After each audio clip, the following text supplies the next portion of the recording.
Welcome in to another edition of The Locker Room. I'm your host, Cade Crenshaw, joined today by Jake Homan and Tom Santinello on what should be an exciting edition of the program. We're talking NBA AllStar Weekend and continuing the ongoing saga of the Astros sign-stealing scandal. Guys, first let's go basketball here. Just kind of at the midpoint of the season, we just had All-Star break in a new All-Star Game format. From each of you, Jake, I'll start with you. Okay. Do you like the new format? And do you think it sort of makes it more competitive? Yes and yes. I think this past weekend, there's obviously an emotional weekend. It's been an emotional few weeks since Kobe's loss. I think the competitiveness we saw in the fourth quarter is arguably the greatest fourth quarter we've ever seen in All-Star history. And that might have had a little bit to do with Kobe's loss. A lot of the players had him on in their mind. They were playing for him and his family, and Gianna obviously as well. I think it's a great success. Adam Silver, I love what he's doing with the NBA. I love what he's done since he came into the league in 2014. Interesting thing I want to add is that in the fourth quarter with the format they added, where they add 24 points to, I think it was Team Giannis who was leading at the end of the third quarter, right? So the target score is 157. In regular season games and postseason games, what you want to do to win if you're down by a few scores, you want to foul, right, to get the ball back. But in this game, you don't want the other team to score.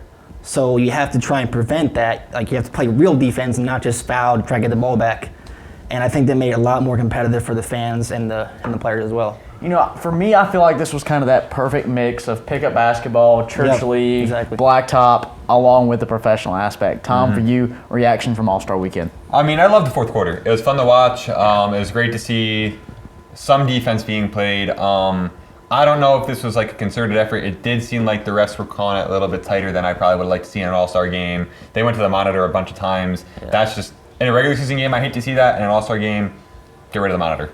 Make a call and stick with it. But like Jake said, it was fun to see the defense being played. It's fun to have that untimed quarter. I thought that was interesting. I think that 24 might be a little bit on the low side, but I get why they did that. A nice little homage to Kobe. We'll see if they continue to do that. But like I said, it was just a little weird with 24 points for an NBA team of All-Stars. That's nothing. Keep the fouls down, I think, moving forward. Probably tweak it a little bit more, try to make the rest of the game more competitive. But I liked it overall. I thought it was a success. You know, I think it's interesting how the NBA is really coming together to memorialize the loss of Kobe Bryant, right. Along with his daughter, Gianna. In the All-Star Game, their jerseys 2 and 24 were split among the teams. The new All-Star Game MVP trophy is now the Kobe Bryant Award. Kawhi Leonard took home the first one of those. And also, like you guys mentioned, adding 24 points there at the end of the third quarter to set the victor's mark. And Kobe, a 4-time All-Star MVP, really, you can see his mark that he's left on the game now that he's moved on. And it's so remarkable to see how the league is really jumping together and really memorializing Kobe Bryant in this tough time in basketball. Yeah. Now, for each of you guys in this new All-Star Game format, like we mentioned, different scoring aspects and regulatory things, but also in recent years we've switched over from the East versus West style into this new age of let's draft, right? This year, Team Giannis and Team LeBron going head-to-head. If you guys were the team captains in the All-Star players pool, Tom, I'll start with you. Who would be your first pick? The captains in the pool too, or? Let's throw the captains in. All right, if the captains are in the pool, it's an easy one. It's Giannis. Giannis is coming off an MVP season. The numbers are better. Efficiency's up. Points are up. One-man wrecking crew. He does everything. If Team Giannis held on, he's probably the first Kobe Bryant All-Star MVP. He was playing out of his mind as per usual. Nobody can guard him. It's Giannis. It's an easy one. So for you, if the captains weren't in the pool, where would you go? Probably Kawhi. Kawhi's up there. I mean, I think he's a top 3 player in the world right now. He gets it done on both ends of the court. Can shoot, play defense, obviously the claw, a lot of fun for the fans. He's a fun guy, right? Right, there you go. But Kawhi probably. He's more than deserving of MVP.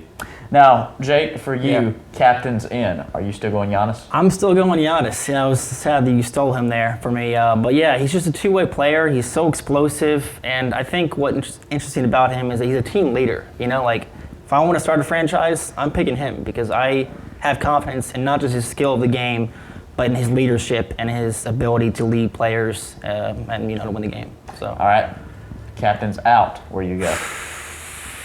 No Giannis, no LeBron.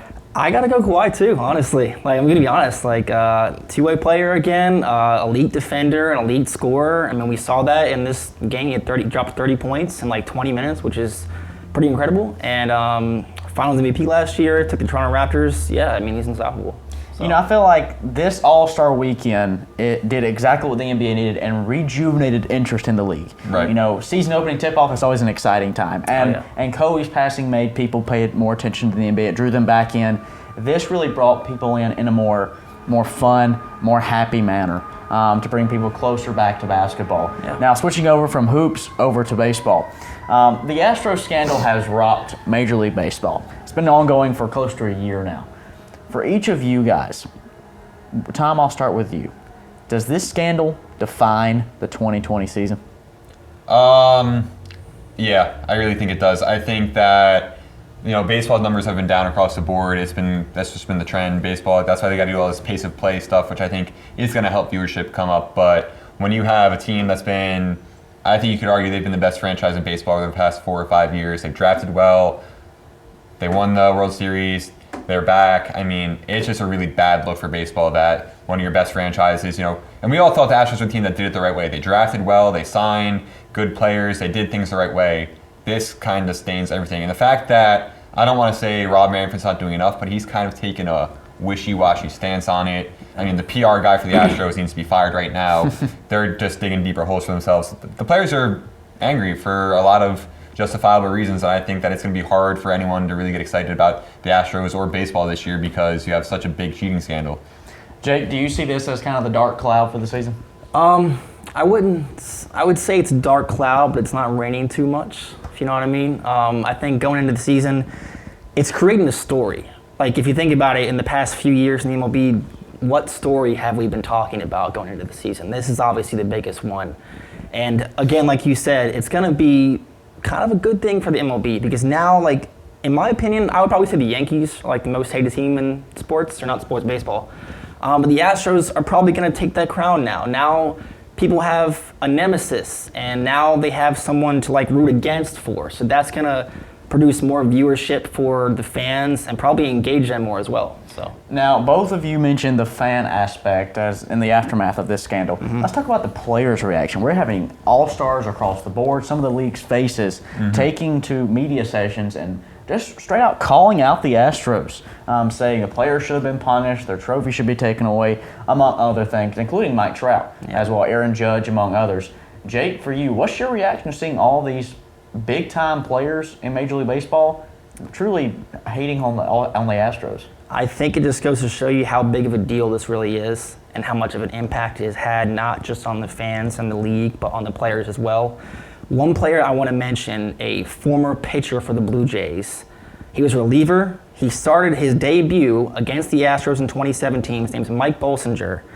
I think his outing was only a third of an inning, and he gave up 4 runs, 4 hits, and 3 walks.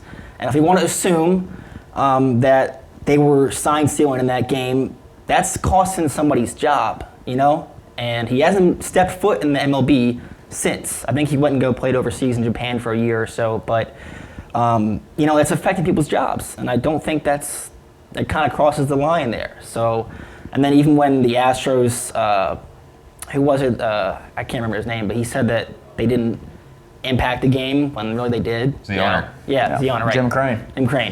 Yeah, it impacted the owner, or impacted the game, and I think it has a huge effect on it. So, you know, I think it's interesting to see not only all of Major League Baseball really resenting the Astros, but resenting the commissioner as well in his decision not to take away the title, but also not to punish the players. Tom, what do you take of all this and the players' reaction? Well, I mean, forget that there's all the big players in baseball. LeBron tweeted something the other day that if I was in the MLB, I'd be pissed off too, and for good reason. I mean, Mike Trout's probably the face of baseball right now. Classiest guy you can imagine. He's speaking out about it. I think that just, like Jake said, it goes to show you how much this is actually impacting the players. I think it was Cody Bellinger who said, like, the MLB shouldn't just apologize to us. They should be apologizing to Aaron Judge because he was a runner-up in that MVP race against Altuve back in 2017. From the player perspective, again, it's just a really, really bad look that the commissioners kind of, again, taking a soft stance on it. If you ask me, I think that Altuve should be suspended. I mean, I think that anyone involved with it should be banned from a managerial perspective. I think the title should be stripped. All the things that players are calling for, I think there's some legitimacy to it. I don't think that'd be too harsh. You banned, I think it was a sportscaster down in Jacksonville, Ben Murphy, said something along the lines of, the MLB banned Pete Rose for betting on himself. They're not banning the Astros for not having the courage to do that. They didn't have the guts to bet on themselves. Yeah. So I just don't see where Pete Rose gets banned for betting on his team to win. Right. The Astros get a nice little finger wag to Kembe for they stole a World Series if you really think about it, and all the success. Where is that without the sign stealing? I mean, great players. Don't get me wrong, but again, Giancarlo. Someone said Mike a couple days ago. That was his former name. He said I'd have 80 home runs if I had the sign stealing. So a lot of across MLB guys are pissed off, and they have every right to be. You know, it's shocking to me how the 1919 White Sox are still banned from baseball. Pete Rose, still banned from baseball. And this entire Astros organization, nobody got a ban. The only suspensions that were handed down were to A.J. Hinch and the GM, and both of those guys only got a year. Now, while they might not be banned, they probably will never get a job in baseball again, but they still are able that opportunity to go back, which is, I think, a privilege that should be taken away. They need to be out of baseball. Be out of baseball. I think anybody would be opposed to that one. Folks, that wraps up this edition of The Locker Room. Tune in next week for another great show right here on Capital City Sports. For Jake Homan, Tom Santinello, I'm Cade Crenshaw. We'll see you next week right here on The Locker Room.